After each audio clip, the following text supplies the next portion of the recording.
Hey, what's going on, movie lovers? I'm Jeff, I'm Kyle. and we are Shut Up, I Like This podcast where we talk about how much we like movies and we don't not like shit all over and hate film. We don't not like it. Yeah. So what, episode 44? Episode 44 talking about Extinction. It's on Netflix right now. It's an interesting film. That's why we're talking about it. We definitely pick movies that are fun to talk about and always have, wells to fall down with actors and directors and all kinds of stuff. Definitely. And this one fits our mold. Yeah, I think really pretty well. For sure. Yeah. So Rotten Tomatoes, I think this actually shifted because I watched this and I took a little bit of notes like a week ago. Mm-hmm. I was looking today. I think the scores have already kind of changed a little bit. Like in favor of the movie? Or? No. Well, I mean, kind of. Yeah. When I wrote this, the Rotten Tomatoes were at 27%, and Jeez, there's no pins at me this episode. The critic score is at 27%. Yeah. I think when I looked today, it was maybe at 29 or 30. It's up a little bit. That's good. And then the audience score was at 51%. Yeah. So about that okay. That makes sense to me, which we'll talk about in a little bit. This movie couldn't have been anything. Like, this never had theater run, or this is a Netflix original, wasn't it? Well, I've got trivia about it. Oh, okay. But basically. Well, I mean, I'm just curious, because I had never heard of it at all until like a week ago or so. You're like, hey, there's this cool movie called Extinction on Netflix.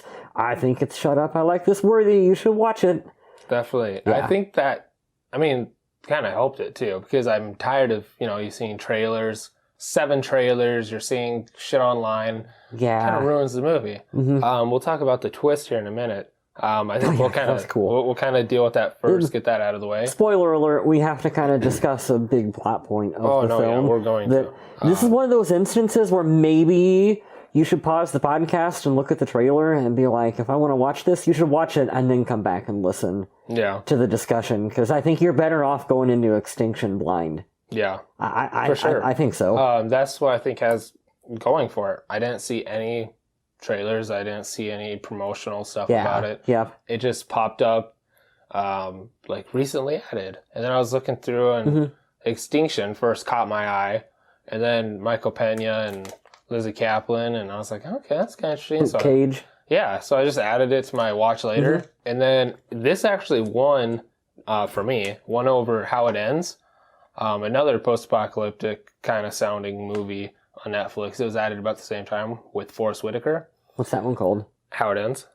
Oh, okay. And then... See, I haven't heard of that either, and it's got Forrest Whitaker in it? Yeah. So... That's cool. This actually won because it was like, I had like an hour 50 before work. I just kind of wanted to relax and watch something before I went. Yeah. And Extinction, 95 minutes. So I'm like, I'll watch Extinction before I go to work. Holy fuck. Yeah. Like, I was all jacked up about it, and I was trying to tell everybody, and they're just like, what the fuck are you talking about? I've never heard of this. But yeah, I didn't see anything for it. And god damn it, I'm glad I didn't. Even on the poster, we'll talk about it in a second, but on the poster it says, we weren't here first. Which, you can kind of decipher some stuff from it. So, I don't know. Just maybe every movie, maybe like a 30-second teaser. Because I'm tired of seeing a bunch we talk about that all the time, about how you can ruin, like, Suicide Squad maybe wasn't the greatest of movies, but when you get half of the thing fucking ruined on Twitter. Yeah. Like, you remember when Suicide Squad was coming out, all of the set photos and all of the videos and all of the trailers, you knew the film before you seen the film. So I don't know. I think that does have a negative effect on movie viewing, and for sure. I know that I do it too, because I follow all the movie blogs and websites, and I get sucked into it too. But I really do enjoy films when you can watch them in a vacuum. Yeah, especially in 2018. It's really difficult. It's really difficult to do. That's kind of why it's fun a little bit to go back and experience old movies for the first time. Like when you made me watch Red Dawn. Oh yeah. Like, I had just never seen it, and so you're not going to really run across any Red Dawn. What year did that movie come out? 84, 85. You're not going to run across spoilers for that online. So it's like watching that is a little bit like watching Extinction, and you just don't you're watching it unfold for the first time without knowing. Yeah, kind of like how it should be. Yeah, right, Yeah, right. For sure. Let's run through this cast list real quick because I'm a huge fan of this cast. It's a good cast. They spent their money on a cast. Yeah, yeah. Michael Pena, I love him. Yeah. I remember kind of the first time seeing him was maybe in Shooter with Marky Mark. And of course now he's everywhere. Especially a big thing for him right now is he's an Ant-Man. Yeah. That's kind of his... He's a very big fan favorite character in the Ant-Man films. Yeah. Have you seen... The first one. You've seen the first one? I haven't seen the second one yet, but I've seen him in the first one and enjoyed him. Yeah, he's got a lot of range. He's really funny. He goes a lot of different. He's got a lot of different emotions. Yeah, and in this movie he plays it pretty serious. Has a leading role too. I thought it was cool. You always see him, but he's always like supporting. Yeah, and to see him in like the lead role, and he carried it. He did great for sure. I really like him. I get excited when there's like actors that I like. Jay Hernandez. Yeah. And then they get, even if it's like a lower film, but they get like the leading role in it. Yeah. I think that's cool. That Eric Balfour. I was just literally going to say Eric Balfour in Skyline because I thought it was fucking awesome because I like him and I think he should be in more films. And that was cool. It's half the reason I watched that movie. Right. Yeah. For sure. Lizzie Kaplan, I think we kind of discussed last episode. Cloverfield, right? I was thinking Mean Girls. Yeah. Okay. Exactly. Okay. Yeah, Cloverfield girl. Yep. She's great. She's in a show that I really love called The League. She's on a couple episodes. I've heard that's really good. Oh, I love it. It's hilarious. Probably one of the funniest shows I've watched. Doesn't The Rock have a cameo in one of the episodes? Not on The League. Or was that must be another? Yeah, probably another one. Different sports show or whatever. I can't think of it. I don't know. Not important. Ballers. But there you go. He runs that show. There you go. I think that's like his show. But I was trying to give us a Rock connection to tie in with the last couple episodes here. She was on a couple episodes of The League. She's hilarious, and kind of the same thing here. She kind of fills in that more dramatic role, and I think she does it pretty well. Same thing in Cloverfield. Yeah. And then Mean Girls, she bounces back, and I like actors who can do that. Do you ever get actors and actresses confused? Like, do you think like the same person, only it's two different people? For her, it's her and Zooey Deschanel are like really super close together in my mind. Like if you show me a screenshot of them, I will probably flip the names around. I can't. I have a really good one, but I can't think of it. Yeah. I was just talking about it the other day too. Oh man. I can picture. Well, remember, I got you confused with Billy Zane. Who's not in The Mummy. With Arnold Vosloo. Yeah. Same. Oh, dang it. I had it again. It slipped your mind. Man. Bill Nye and the you'll know, Game of Thrones old guy. Oh, Sean Bean? No.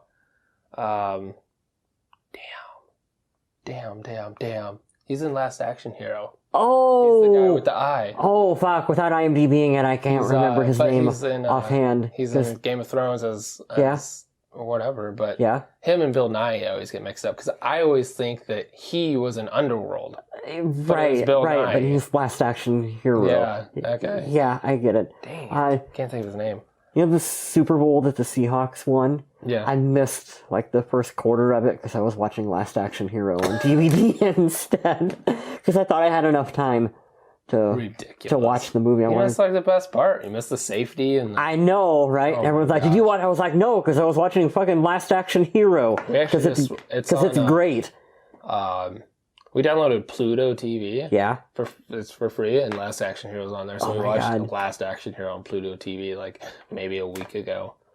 That's probably Shut Up. I like. Yeah, for sure. That's total. That movie's fucking good. It's a great film. Yeah. I love that movie. Mike Coulter, you mentioned Luke Cage. He's in this. Luke Cage, yeah. I like him better in this film. Yeah. I think he's fine as Luke Cage, but that's tough for like superhero roles. You know what I mean? Like to kind of, I don't know. Like there are some actors like Hugh Jackman, Robert Downey Jr. Like you identify them as a superhero, but Luke, I don't know about Mike Coulter. Yeah, He's an actor I want to see more of. Yeah, in general. I think if I saw him in like big, like this and other stuff, and like kind of doing different things. Mm-hmm. But he's been around before he got Luke Cage. Like he'd been in quite a few other roles. I'd have to look up his acting credits. I guess I've never really done that before. Yeah, like he was in like I think maybe his earliest thing was like 03 or maybe earlier. Yeah, but he's been around for a while, and there was something that I knew him from, but I can't remember, of course. Just like I couldn't think of that dude's name. Yeah. Yeah, he's I don't know, I just want to see him in things like this, I think. Yeah, me too. Because I really liked him in this. Even as like a supporting guy. Yeah. Yeah, he had a good role. And then I didn't write down all the kids' names, but one that I wanted to mention was the youngest one. Okay. Not Hannah. What was the other one? I don't remember any of the character names from the movie. You don't hear them. Not I think really. he says Hannah and the other girl once. Maybe Mike. There's a sign. There's a shot of like a sign that's got their names on it. And I remember thinking, is that an Easter egg for something? But I don't know. But know. Their youngest girl is Erica Tremblay. She is the younger sister of... Oh my god. I'm having a rough day today. Yeah. But Room with Brie Larson. Okay. And the boy, Tremblay. I guess like their whole little squad.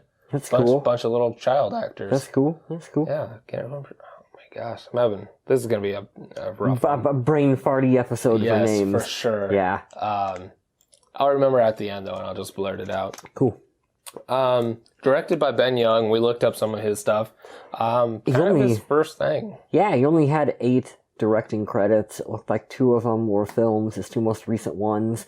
A lot of like television show and like short film credits. Not really anything that sticks out. So you're looking at a writer-director who's at the beginning of his career. Yeah. So I'm looking forward to seeing him more. I mean, seeing his work more. Seeing his work more. Yeah, I would agree with you on that one. I'm excited. I think he did pretty well. There was nothing that stood out as like particularly bad. Right. Particularly great. Even I mean, like I like the movie, but it was kind of like a very like you can tell it was maybe his first or second directing credit for a full length film, and so he's got an area to grow and continue. And yeah, definitely. He's one of those guys that like Marvel could snatch up and like you could put him behind a film or DC or DC. Speaking of which, oh my god. Real quick. Can we time out? Yeah, real quick. Can we time out on Extinction? You talk about something long enough on here and it fucking happens. It keeps happening. We keep talking about Brendan Fraser the last month or so. And then we even played a little game, like who he would be in DC and Marvel, like if he were to be cast. Yeah. Sure fucking enough. He just got cast as... he's voicing a character. Doom Patrol. He's voicing the character of like the robot. Yeah. I can't remember his name. I don't know because I'm not familiar with that specific property. He's going to be voicing him, but in like there's going to be flashbacks of the character, and he'll be playing the flashback. Will he really? Yes. Oh my god, I didn't know that. Yeah, he's going to actually have some live scenes. This is check out our T-shirt. Yeah. Shut up, I like this. Yeah, buddy. Don't call it a comeback. This is the Brendan Fraser comeback tour, 2018, 19, whenever the movie comes out. Don't call it a comeback. It's been here all along. We're gonna have to start using our powers for more good. I know. And other, for sure. Other actors, some because more. This isn't the first one. There was something else that we were talking about. This keeps happening. Like we keep talking about shit, and then. Well, remember we watched Machete in your backyard? That wasn't on the podcast. Gosh. Yeah. And then a day later, Danny Trejo was tweeting about doing a Machete sequel. It was after a podcast that we went out there, so count it. Yeah. I'm sure we mentioned something. Yeah. Yeah. Man. Yeah. We're going to start using our powers for good. Mm-hmm. So this is kind of dip into some trivia, not really, but the writers, Spencer Cohen and Brad Kane. Brad Kane has done some acting and writing. Most notably, he is the singing voice of Aladdin. No shit. Yeah. Actually, on Facebook. Like the Aladdin cartoon? Like the Aladdin cartoon movie. The good one that you and I grew up with. Cool. He's the singing voice. And like on Facebook, just 2 days ago. There was this video of the singing. I mean, there's a singing voice, not the actual voice. Yeah. But of him and Jasmine, and they sing A Whole New World live on like Good Morning America or something. Cool. Fucking incredible. Like, as a live performance, usually you expect some like hiccups or like, oh, they didn't quite hit that. They fucking nailed it. And it was just awesome. And then sure enough, I watched fucking Extinction. He's a writer and he's in the film.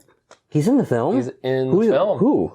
Like a background character? Later in the film, on the television, when they're talking about the synthetics. Yeah. And the guy that's like, we need to do something about this. That was him? That's the singing voice of Aladdin. No shit. Yes. You just blew my mind. Right? That's fucking cool. So that kind of dipped in on some trivia, but it's weird. Another weird connection. I was at a garage sale yesterday, and guess what I bought for $2 on Blu-ray? Aladdin. What the hell? Something going on here.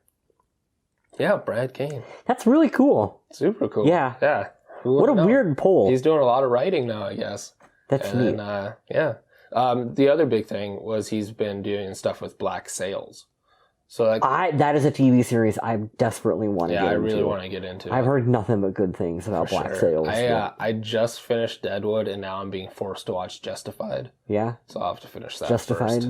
Yeah. Any good? I don't know. You haven't started it yet? I just got the first season on DVD from Mike. Sure. So he's making me watch that. That's one I've always heard about, but I'm like, I really don't give a shit about That's Justified. what I was saying. Sorry, Internet. Like, it's probably great. I don't give a fuck. Like, you ever get like that I'm with sure certain... I'll get sucked into it, but like I was telling him, like, I remember when that came out, and it came on AMC, and all I remember on the trailer was just like, what'd you kill him for, or whatever, why'd you shoot him? And he's, Timothy Oliphant, bless him, he's just like, it was justified. Like, nope. That's all I remember. Yeah. But I'm going to give it a go, so we'll see what's going on. First experiences. You'll have to keep us posted. Yeah. Your Justified updates. Deadwood, though. Fucking Deadwood's incredible. Yeah. Yeah. And there's only 3 seasons, so. First experiences, obviously Netflix. Netflix original. I think it came out July 28th. So I watched it, I don't know, what is today? Probably... So I watched it like 3 weeks after it came out, and I had no idea it even came out. Just scrolling through, and there it was. Yeah. Usually they have like the banner that's like of what they just added or whatever. I never saw it scroll across. I don't know. Just one of those things. Yeah, I just watched it today right before this podcast on my computer at home. Yeah. Yeah. Although when I logged into Netflix, it was, funnily enough, right in the middle of the screen. Oh, now? Yeah. Because we were talking about it. The phones and... Also, probably because most of the shit that I've watched recently on Netflix was, like, Beyond Skyline and Altered Carbon and, like, all the shit that, like, would totally funnel you towards Extinction, too. So, that's probably why it was on the middle of my screen. I'm sure it was. Yeah. So let's kind of get into the film, talking about some stuff. I think to open this up, we should definitely talk about the twist. Yeah, so it's, what would you say, midway through? I would say maybe even longer. 3/4 through. It's probably, I think there was like half an hour left. Yeah, with the twist. So it's probably actually, I think you're about right. Probably about half hour left. Yeah, so it's probably an hour into it. Fucking spoilers. You find out that they're replicants. They call them synthetics. Yeah, Blade Runner terminology here. They're they're replicants. So laying it down real quick, this is the 30-second summary. Michael Pena and his family's living quiet life. They both work. He's a mechanic, maintenance guy. She's, does stuff for the city. They have 2 kids. He keeps having these nightmares, thinks that there's going to be an alien invasion. Sure enough, you get this invasion. They come down. They have really creepy, cool suits, but they have guns and knives. And which I didn't get at first. The tech isn't much different than ours. And it's like, what the hell is going on here? Sure enough, you find out that man created AI for like servants and stuff. Blade Runner. Exactly. Yeah. They started having feelings. They started doing stuff. Humans, there was an incident. A synth killed a guy in self-defense, but any fighting's an emotion. So they're like, okay, we're going to take out this AI. They start killing them all. AI fights back, starts killing humans. Humans run, flee to Mars. Yes. Which, then now that Doom, I'm saying it, kind of seems kind of silly. and then the movie Doom happens yes. with The Rock, and then tie all these together. Yes, what connected universe franchise this shit? So they live for 50 years. Uh-huh. The AI has this thing. They wipe their memory, implant new ones, paycheck style. Some of them keep their memory. Oh, Luke that's Cage, a good poll. Paycheck. Yeah. Luke Cage and some other hired people keep their memories to prepare for this. Yes. But the whole thing is, you see them as us. You know, for the whole beginning humans, of the movie. The whole thing. Yeah. And then you start feeling for them. Aliens come down, and you're like, fuck, yeah, this is an alien invasion movie. Yeah. No. We're the aliens. Kind of. We're coming back for our shit. Yeah. And then it's just so that's the whole thing. But the twist, like I just said, is these people that you're feeling for and you think are us are fucking robots. Yeah, and they don't know that they are. And they don't even know it. Yeah. They're like only Luke Cage and a select like a very few. select few. And so the dreams he was having were like memories that were previously wiped of what had happened. Okay, so it's one of those. Well, okay. How would you rate the twist? Like, is it high up on your movie twists? So like M. Night Shyamalan twists or like the top tier thing. I think it's a little below that. Yeah, not quite as good as like Sixth Sense. What about like Prestige? Maybe not quite as good as Prestige. Little below, but it wasn't like above average. The beginning of the movie, I kept going, what in the fuck is going on? Like, why is this a movie? like what is going on? Like, I didn't get a lot of the movie. Like, why do they why are the aliens not really aliens? Why do they have like guns with like bayonetas? Like, why are they shooting guns, not like space phasers, and they're using like rockets and shit? And I'm like, what the fuck is going on? Like, I don't get this. And then towards the end of the movie, it's like, oh, they reveal they're replicants and that the aliens are actually humans. Like you said, that we're on Mars, that we're coming back to reclaim the planet. And you're like, oh. That was great. Oh, very it was good. At that point, and I'm like, this movie is really fucking good. It's unfortunate a little bit that it took so long into the movie to get to that reveal. I kind of wish they would have done it sooner, because that was the point.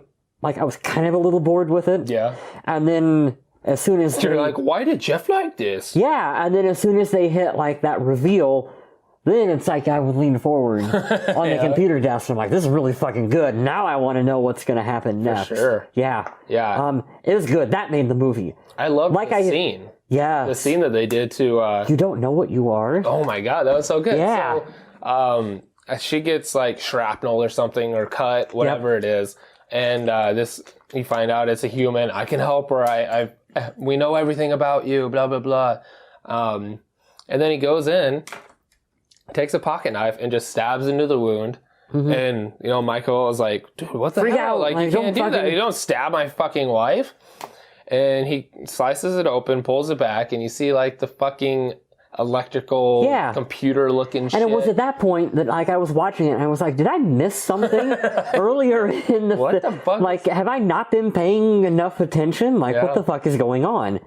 And just that, like, he's like, what is that? What the fuck is that? And then he starts, like pulling, like, shit out of her... Like, you don't even really... like, wires and shit, and there's, like, a terminal... Right, yeah. And then he plugs in, and he charges her up and shit. Yeah, because there's the really cool scene where Michael Pena has to, like... make an incision and he pulls it open, and you see that it's all, like, organic, synthetic mix of organs and shit inside of him. I thought what was really great was, after they have their memories wiped, I assume that there's probably, no violence. I assume that they don't probably not. They don't have crime, probably. Yeah. So I imagine that they never really had to come in contact with pain, and even if they did, like, cut themselves on a corner or something, like, it's just a top flesh wound. Yeah. It's just whatever. Like, you're just bleed a little bit. So I got the impression that when he cut in, like, at first, it was just like, oh, I'm supposed to feel pain because that's how we were conditioned. And then as he starts cutting, he's like, what the fuck? Yeah. Like, he doesn't feel it. Yeah. Which I thought was really There was an interesting moment where he, like, it goes in and he hesitates, but then you realize that he's, like, hit something hard. Yeah. And it's like, it can't go in, and you're like, this should go in further, but it doesn't go in further. That was kind of how I read into it. Yeah. I thought that was pretty cool. I really liked that scene. Great scene. All right, yeah. Do you think this was wrote by Aladdin? You think the twist was his idea? I don't know. I don't know, man. That'd be awesome. Yeah. It was cool, though. Like, I texted you. Imagine if this wasn't, like the new Predator reboot. Yeah. Imagine if this was the fucking end of the Predator film. Like, I don't know if people would love it or riot on the streets. Right. Or what they did to the franchise, but it would be kind of brilliant. So some of the things I think I compared it last week to like Skyline, and I really liked kind of the Predator feel. Yeah. First, their suits and everything, like when we come back to Earth, and we have those yellow bubbled suits and shit, and that little here's your bullshit future tech on his wrist. Yeah, that was cool. He opens it up and he has like the tracker on his gun, and it's almost like it's like a little hologram. Yeah, that was very cool. That was very showed the city and why stuff would it and do where that? it was like, at. Why? Fucking cool. This very that was a very Predator moment, and just the way he held it up and looked at it and stuff. I'm like, this is fucking Predator. Yeah. You know, it's funny because there was a couple points at the beginning of the movie before you got to the twist where I was like, those look a little too much like guys in suits. Yeah. They're supposed to. Yeah. It kind of works in the movie's favor. Sure. Yeah, for sure. And then with Skyline, of course, I love all the scenes in the apartment.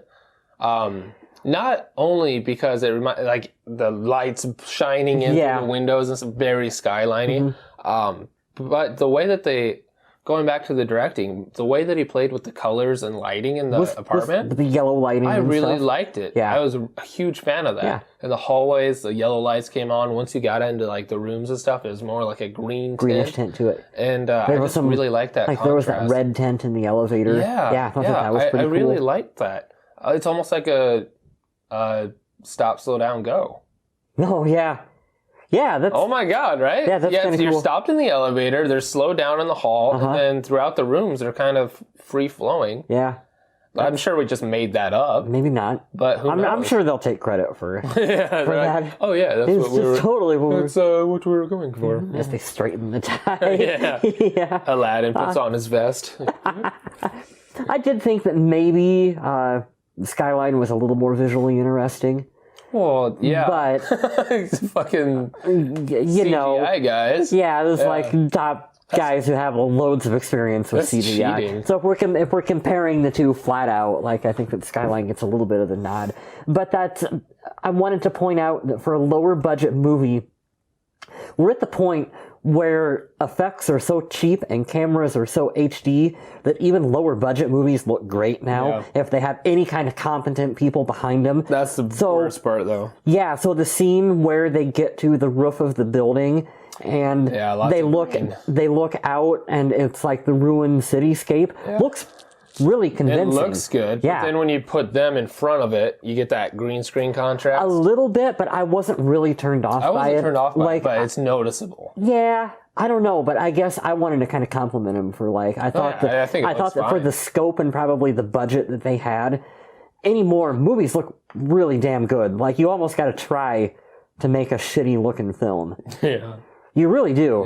Yeah. But like you said, it's just getting competent people behind the scenes working on it. Exactly. Yeah.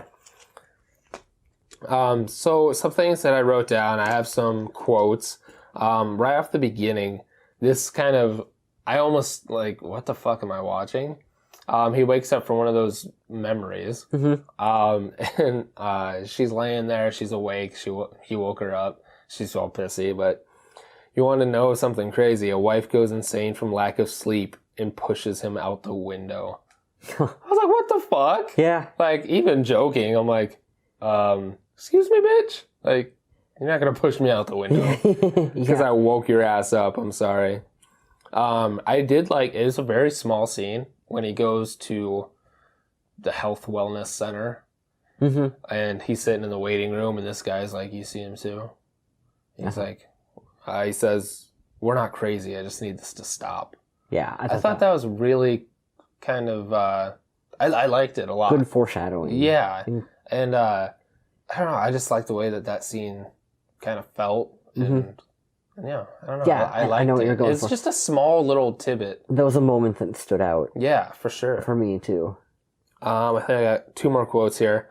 Oh, okay. So their friend Ray and his wife and his daughter that get killed. So first of all, he says, what is that, like a few blocks? We can make that, right? And then he gets blown up. Yeah. I thought that was one of those 80s, 90s moments. Yeah. You know, but I loved it. It was a little rough watching their kid get killed. And his wife and stuff. You know, but, as it probably should be. I wrote I wrote that guy down as a discount Tony Goldwyn. I like playing this game, like with the discount LL Cool J and Doom. Oh God, it's like I bet they wanted somebody else. Yeah, but they just find someone who kind of resembles them. So Tony Goldwyn came to mind when I saw Ray. Discount LL Cool J will forever be the greatest example of that, because that was 100% what they wanted. And then some things that I wrote down that were kind of they're quotes, and they're very good foreshadowing. When she's on the stretcher and she's dying and everything, they say these things that sound normal to us, but when you think about it, it was really good foreshadowing. They say the damage is beyond repair, which when you're talking about a human, yeah, you'll say repair and stuff, but it's more like, you know what I mean? It's a little bit different. And then her system is shutting down, as opposed to her systems, her body, her bodily functions, or her body is failing, or whatever you would say. I mean, it's something that humans say for sure. Yeah, I've heard people say that, but in this context, in this film, it makes more sense why they would phrase it. Why they said it. I thought that I was through my second viewing. I had the opportunity. I watched this twice. What you were talking about. I think that probably the second time through you might enjoy it more, because you would understand more of. For sure. Yeah, I wasn't the biggest fan of the beginning of the film, but hey, knowing what's coming, you would probably pick up on exactly. So then I started looking for stuff. So that was some of the foreshadowing. Something else I wrote down was, this is going to sound horrible, but there's no fat or ugly people. Oh yeah, because they're all replicants. They're all there's no fat or ugly people. It's interesting that there was like replicant kids. Yeah, because that's strange. I'm trying to think. I don't remember seeing any in Blade Runner. I don't think there is. I don't think so, because why would they ever make? I thought that sign was interesting though. Yeah. What sign? The laugh, cry, just like a real kid. How they're making the synthetic kids for people who probably can't have children. Oh yeah. I thought that was creepy, but very interesting. Here was one of my questions that they never really addressed. So there was like a 50-year gap between when they have their memory. Right. Okay. And so like the replicant kids stayed, like none of them age, because they're maybe not quite human. They're close, but they're not quite human. Does time just not register? I think so. I don't think they. So maybe they're just not like. Well, they do though, because he says he has to work on time. Yeah. So I mean, they're working, but on maybe like an hour system, but not. They don't think of like years and aging and stuff. Maybe that's not like aging, because you kind of get the feeling that they've gotten more advanced with their emotions that they feel for one another. For sure. Because that was another great scene too, by the way. Yeah, because you see him in the flashbacks. I really like that scene too, where she drops or she bumps into somebody. Yeah, something, and he's very hesitant to walk over, and they look very hesitant to hold hands. And when you go forward 50 years, they seem much more human. Well, for sure, with their interactions with one another. Yeah. So I'm wondering if maybe they just don't have a concept. Right, they don't understand aging. And especially after they had their memory wiped from humans. They just don't have any Why would they? That's just not a thing. But I did kind of wonder about that part. Yeah, what have they been doing? What have they been doing? How could they not? How could you not? No, like your kids are the same age forever? Yeah. Yeah. I understand that for sure. Like, I don't know if that's a plot hole. Do they do birthdays? Do they? I don't know. I would not. I don't think so. I would just think that there's a lot of. I think that the emotion, the way that they feel, stuff like that, is very much more evolved. Because clearly they feel love and they feel hate. But I think that like birthdays and celebrations, stuff like that, that's a human created thing. Yeah. And why would they have that human ritual? Exactly. Like that's something that's taught. You're taught your birthday. You're taught to celebrate. Exactly. These things. Yeah. What was up with the pocket knife? I like to believe that the soldier that helped them at the end, because he talks about it was our grandparents that you ran off the planet and stuff. And I liked that when they got their memory erased, it kind of felt like they just kind of wandered to wherever they wanted and claimed like, okay, this is our place now. Yeah. So it shows them in that apartment kind of going through everything and like, okay, this is mine now. I like to think that soldier's grandparents lived there. Sure. And that was his granddad's pocket knife. And he gives it back to him. He said, that was never mine anyway. But the way he looked at it for a minute, is like, oh, that's his granddad's or something. Yeah. I don't know. I made that up. But that's kind of where I went to. I just thought it was interesting because, like, well, what does that have to do with anything? Right. And I kind of like when movies have moments where you're like, what? Just because it's story moment. I don't know. Yeah. Figure it out. Yeah. He's not. He's a replicant or synthetic in the film. I like that word though, synthetic. I like replicant. Yeah. But I like how they went with synthetic, and then how humans would call them synths. Yeah. Which sounds like Sith. Ooh. Which is, I thought it was cool. Which is Darth Maul, connected universe. Exactly. He's a replicant. For sure. I wrote down another thing that I got from this was purge. Those fucking kids. Hide in the closet. Don't open the door. And what the fuck does the kid immediately opens the door and goes out there? Yeah. Pissed me off. Something that I think was sorry. Did you like the foreshadowing kind of him fixing the bear?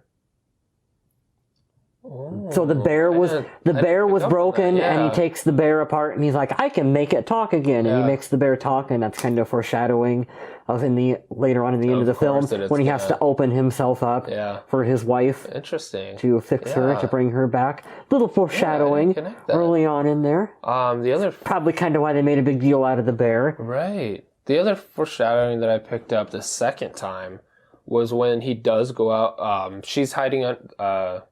Teddy bear's hiding underneath the table and stuff. Yeah. And soldiers hunkered down looking at her, and they're kind of staring at each other. All of a sudden, out of fucking nowhere, it's like he got hit by a truck. Yeah. Like, Michael kicks him, and he just fucking flies. Like, that's like the replicant, robot strength. At first, I was like when you watch it, and you think that they're humans, you're like, okay, adrenaline and stuff is going, but... Yeah. I just felt like the second time I watched it, I just felt like there was a lot more force behind it. It makes more sense. And for sure. It's like, he's a robot. I get it. For sure. Jumping back real quick, a couple minutes ago, we were talking about the flashback scene of her bumping into whatever, dropping something. He comes over and he picks it up. I love that moment. She says, why did you do that? And I think it was a really great acting moment for Michael Pena, where he just he looks super confused and he doesn't understand what's going on, and he just, I don't know. It's just such a little moment, but I just thought that he shined in that, and I really like that character moment of them like feeling something for no particular reason. It's just you're around humans and emotion and stuff, and you're adaptive AI. Like, why wouldn't you start learning and evolving? Yeah. Anyway. Talked about the Predator gun tracker thing. Yeah. In the first war that they talk about, you see them both as maintenance workers. The military comes in, they're trying to wipe out the AI. The military is wearing dirt bike armor. Are they really? I just wanted to point that out. Yeah, part of that, low budget feel. You see them for 30 seconds. I didn't notice it. So yeah, exactly. Why would you? But it's because you gotta cut corners somewhere on these films. For sure. So, and another thing with the soldier and their armor, I like to maybe it was Mad Max. Kind of maybe it was Mad Max armor. It's the future. Give them a pass, Jeff. Did it say what year this took place in? If it did, I didn't pick up on it. I didn't pick up on it either. So I just know there was a 50-year gap between. Right. So I almost assumed the first war was in the future because we had AI and stuff. I imagine it's probably, like Blade Runner, like. Yeah. But it didn't seem crazy in the future. It didn't. Like, we had AI, but it wasn't. But it was so human-like, and we had fake tissue and stuff, so... Yeah. I don't know. It's just like one of those different universe things. But I almost wonder... I kind of like the way it wasn't... Of course, that would have ruined the twist if they would have had, like, flying cars and neon everywhere. And then if it would have went, like, full-on Blade Runner, you would have been like, oh... Yeah. From the moment the film starts. I kind of like the way that it was just, like... Not us detailed. Now, only... With some advancements. I don't know, 50 years in the future, because, I mean, let's be real. We're never going to have flying cars and shit. Yeah. That's not going to happen. That's stupid. This was probably more of a realistic expectation. Yeah, I mean, they still have TVs. Switching a fucking fluorescent light bulb. Yeah, I mean... we still got that shit. Like, I'm sorry, but we're probably never going to replace light bulbs. But I just wonder, like, what technology they had that they could flee to Mars and get to Mars and sustain themselves for 50 years. There would have had to have been terraforming or something going on, or some kind of landings beforehand, bases already set up for people to flee to it. That's another... Because when they came back, I noticed that too. The ships were very War of the Worlds-y. Yes. With like kind of little tentacle things that you see underneath. Like the pods. Yeah, and they got the big jets that shoot flames that are presumably what's making them fly or float or whatever you want to call it. So there's some bullshit future tech going on here. Sure. We just they don't really focus on it. I like it though. I like having these kind of questions, like, where were we necessarily in technology? What time are we in? Yeah. But it's like the fluorescent light bulb and stuff, it can't be too far.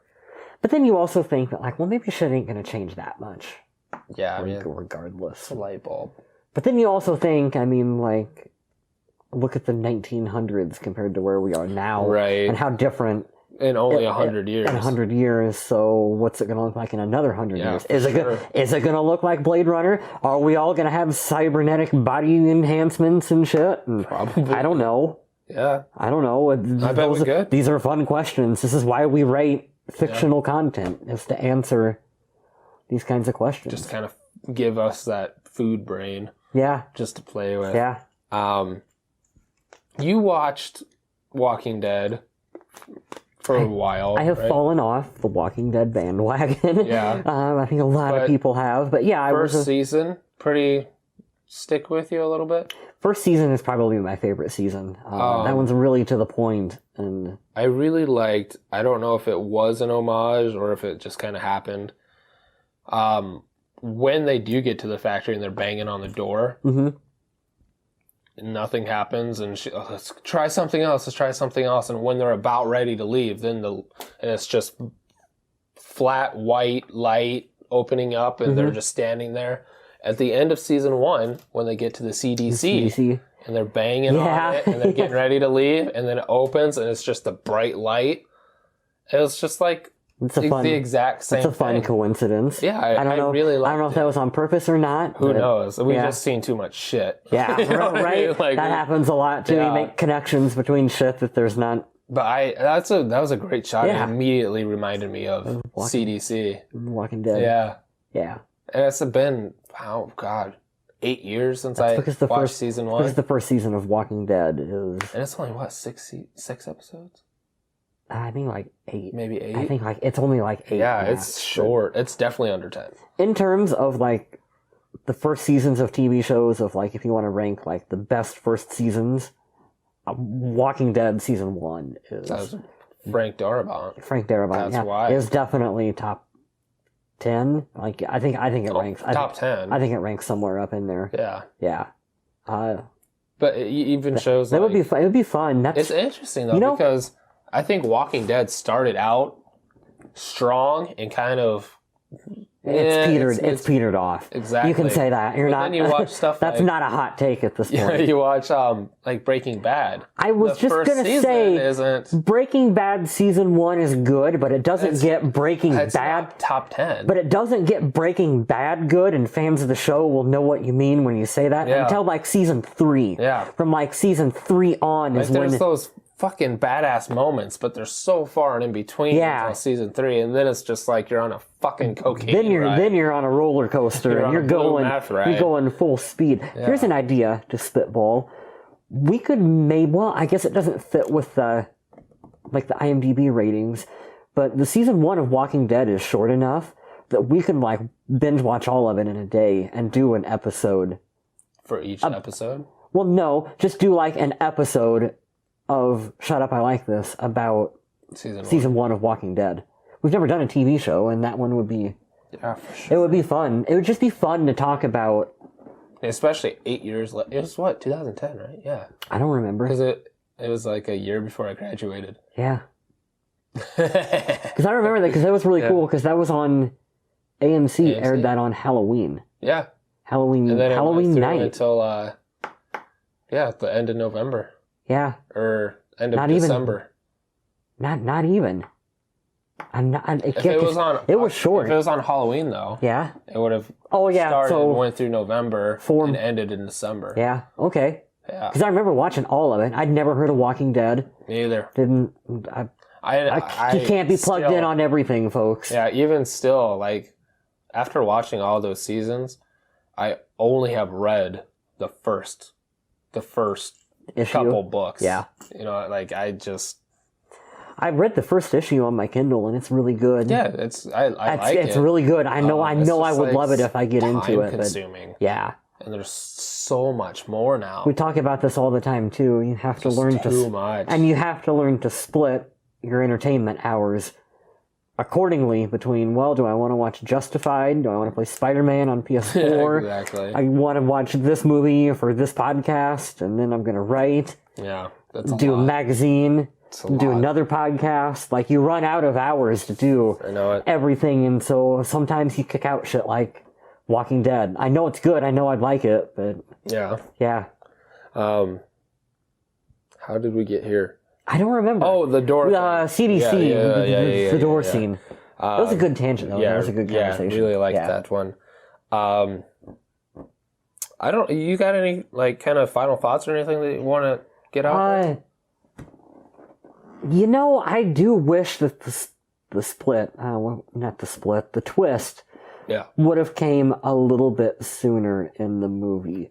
I feel like the 51% are the people who finished watching it. Yeah, you think some people didn't? I think the 50% that didn't like it shut it off after half an hour, 25, 30 minutes of I don't get this. No. Yeah. Stick with it. Yeah. Stick with it, and there's good stuff to be had. Yeah, for sure. It's we reminisce a lot about we wish video stores still existed. Netflix is a digital video store, and Netflix originals are the equivalent of walking down and this isn't a knock to the film, but it's the equivalent of walking down the dollar section in the middle of the store and being like, oh, Michael Pena and whoever else is in the movie. Yeah. I've never heard of this, but the cover looks cool. I'll rent this for $1. Yeah, exactly. Like, that's the equivalent of watching Extinction. And for sure. Like Kevin Smith said one time on his podcast, like, you're paying like 10 cents a movie based on what you pay monthly for Netflix. Like, is it really that big of a deal for like a 10-cent watch? 10 cents and 93 minutes? Yeah. Especially for this film, 93 minutes? Like, just give it a shot. Yeah. More people need to give more shit a shot. Yeah, just give it a chance. Like, I know this doesn't have the budget of Infinity War. Like, that's okay. Yeah. It's okay. Yeah. Did you have a favorite scene? I don't know if I had a favorite scene, but it was definitely the plot twist. Like I said, where that was the point where I like scooched up in the computer chair. For sure. And was like, oh, this has me hooked for the rest of the film. I would say, I mean, obviously the twist, but kind of the first stuff happening in the apartment.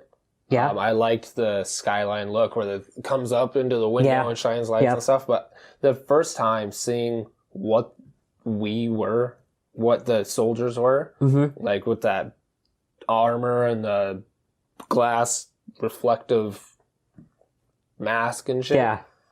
Looked like just kind of for the first Remember time. Haze on the oh PS3? My god, yes, and it was even cracked like that. I know, right? Oh my god! I'm just saying. I forgot about that. Just saying, it was reminiscent.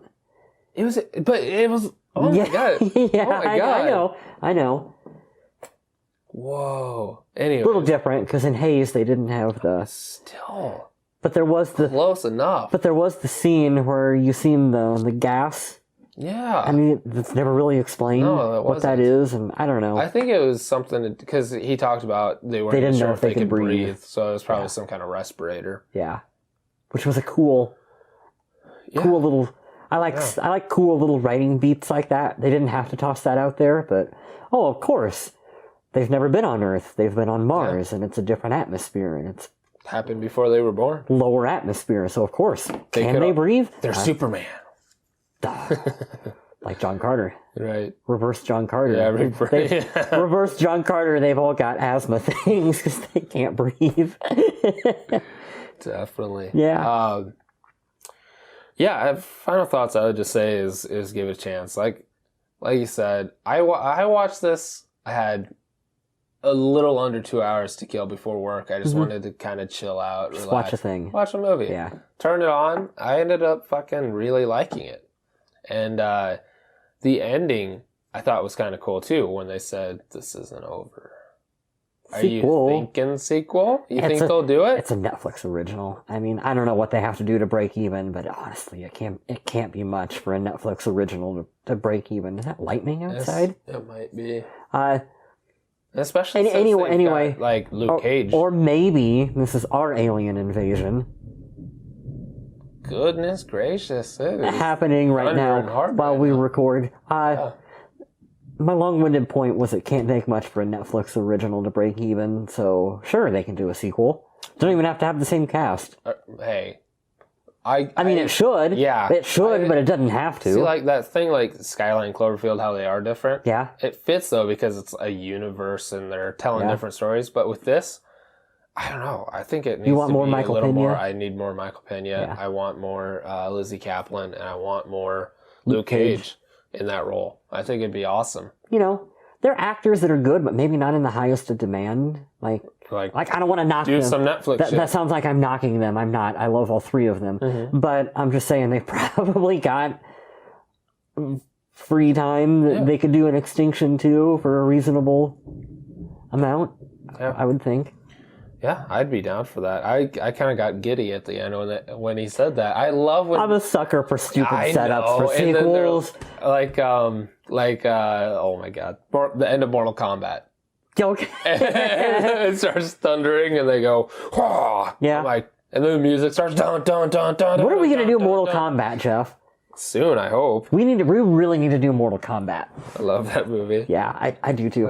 The first Mortal Kombat. That's how I felt at the end of this, though. When he's just like, "It's not over." I'm like, "Fuck you!" Yeah. All right. What do you got for trivia? We'll do some trivia. Thanks.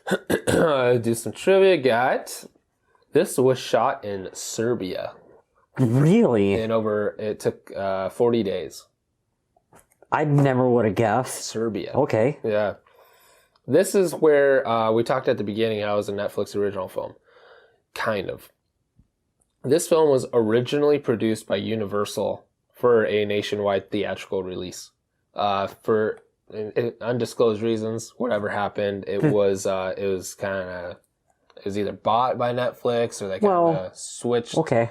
Something happened, ended up on Netflix. Kind of Netflix's model a little bit, where they take movies that would probably underperform at the box office, and we like this movie a lot. It would probably not do well at the box office. Not at all. That's especially. Sorry for interrupting you. This Extinction, it buys off a lot of the same beats and themes as movies like Blade Runner and Predator and I just peed a little bit right Yeah. there. Holy cow. Thor is pissed off. Yeah, no kidding. Loki! We're reporting live from the Battle of Asgard outside the Shut Up, I Like This studios. Oh, man. What were we talking about? Yeah, I don't know. My heart's beating out of my chest right now. How it kind of off the same vibes as Blade Runner, Predator, Skyline. Mm-hmm. But it was an original piece. It wasn't a reboot, remake, sequel, anything. I personally, I love Netflix for taking, and I think that's what happened with the Cloverfield sequel. Cloverfield really? Paradox was supposed to be a theater movie that Netflix just bought up because they could, and it probably wouldn't have done. I mean, that one was different. That probably would have done okay because Cloverfield. Yeah. But I do like the way that they will take these movies and put them out there, because then you don't have idiots writing articles based on the movie's box office. I hate that. It's obnoxious. Who cares? Well, yeah, we've talked about this a lot. Yeah. It drives me nuts. So it's cool because you can avoid that with Extinction. Because it doesn't matter. It doesn't matter. Like I said, you paid like 10 cents to watch this movie. Quit your bitching. Lizzie Kaplan, Michael Pena, and Mike Coulter have all been involved in Marvel projects. Mm-hmm. I think Lizzie Kaplan's was an animated one. Okay, I was going to say, what was she in? One. And then we talked about a lot of foreshadowing. There was a lot of foreshadowing through the twist. One that I missed is especially in the party scene. There's an apartment full of people and no one eats or drinks. In fact, there's no food or drinks shown throughout the film. Interesting. They don't eat. They don't. And then the second time that I watched it, they did have like that little kitchenette set kind of with a sink. But all she does is wash out her paintbrush and stuff with it. Oh. So she has a cup, but she's washing her paintbrush. Yeah. That's kind of cool. There's no refrigerator. I didn't pick up on... There is a pot hanging above the kitchen. Yeah. Or above the sink, but that's it. That's cool. Yeah, just little stuff like that. Because what would you need it for? I don't know. So that's... I'm trying to think. Did they eat in Blade Runner? Do the replicants eat? I really don't know the answer to that. Well, they must. You haven't seen the sequel, because in the sequel, the opening scene has Dave Bautista is a replicant. Bautista's in the sequel? Yeah, he's in the sequel. He plays a replicant in the sequel, and he's cooking. He's like cooking on the stove.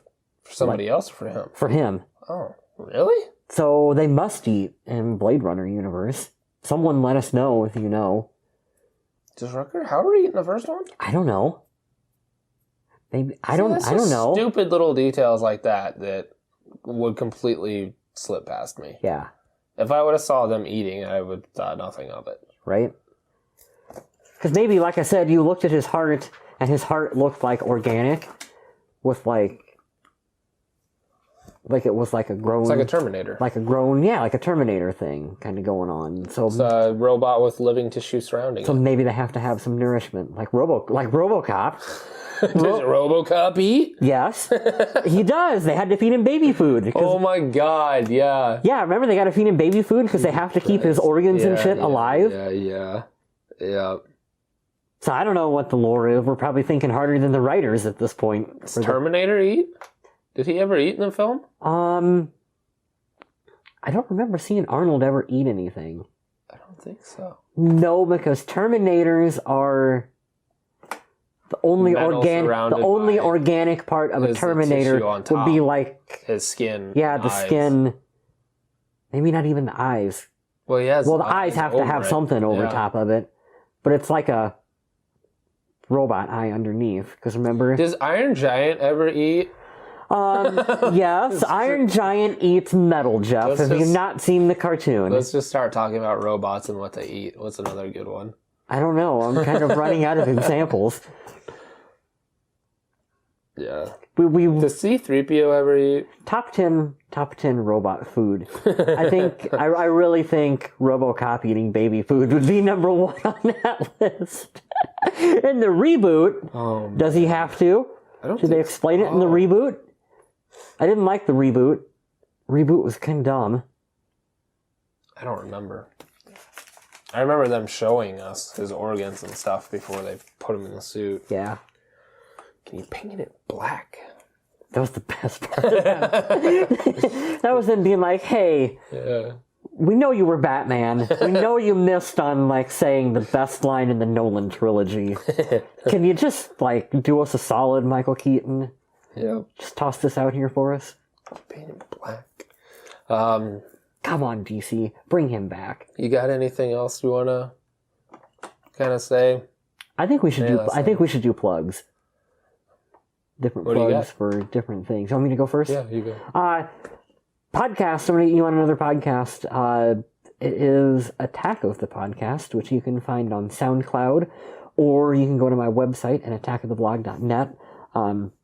Finally getting it going, and there was a little bit of a break between when I did the first episode, and then it took me a bit to get people lined up. Yeah. But so I've got some other podcasts going, and some other people lined up, and you and I are going to be back to talk Batman here really soon. Fuck yeah. Yeah, that'll be a fun discussion.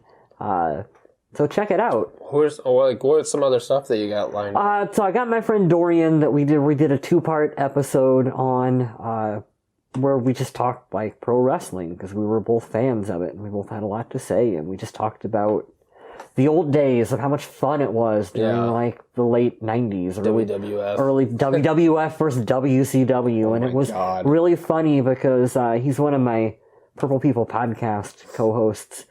We're both Vikings fans, and so even though we're on opposite parts of the country, I'm in Iowa, he's in California, we had the same experiences like growing up. Just different time zones. Different time zones of being wrestling fans. And so I've got you on. We're going to be talking Batman.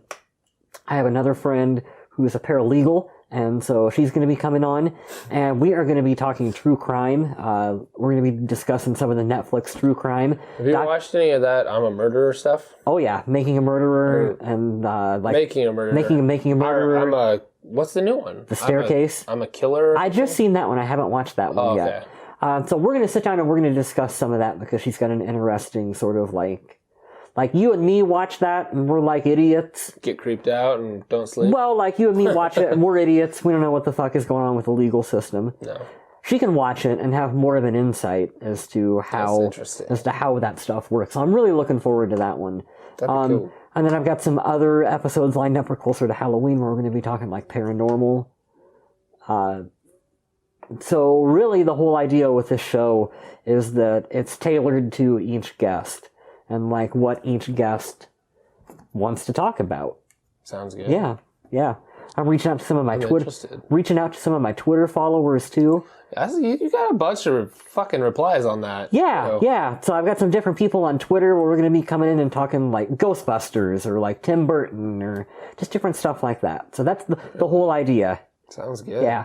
I think it'll be fun. I'm not excited to go outside. No. So yeah, Facebook and Twitter shop. I like this. You can find us on the website pantheonnetwork.com. All the videos, podcast episodes, Indie Gamer Magazine. You can follow on Facebook. It's also on the website. Issue 2. Issue 2 comes out September 1st. So I think I don't know. I'm not looking at the calendar, but I think it'll be out when this comes out. It's what this? So we're the August 26th when we're recording this. Yes. Space-time continuum just got all fucked up for the people listening to it. So when this comes out, it will be out. Okay. Because this is coming out the 3rd. Cool. So we're in the future right now. This is September 3rd. We just time traveled. The second issue is out. Available now. So it is available. Check that out. Right here in the bar that Jeff will not add. Click on this bar or that bar or this bar. You won't do any of it. Fuck you, Jeff. So check that out. And then partnering up, it's actually going to be at a thing in Ireland. That's really fucking cool. How did you get... I got noticed and then got in contact with the guy and...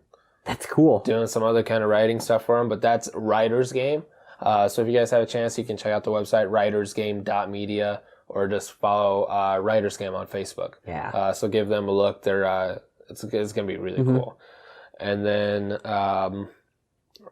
magazine, podcast, and yeah. So, Pantheon Network. Always go check out Pantheon Network. For sure. Working on the layout. You can. You can listen to my. You got a link to my podcast up on there as well too. So that's another easy place to get it. Pretty much everything's there. It's just, I mean, when you click on the links and everything, it'll take you to the page. I think it takes there to my SoundCloud page. Yeah, so it's just trying to make it look prettier right now. But so check that out. Thank you guys for listening. Thank you guys for watching, and we will see you next week.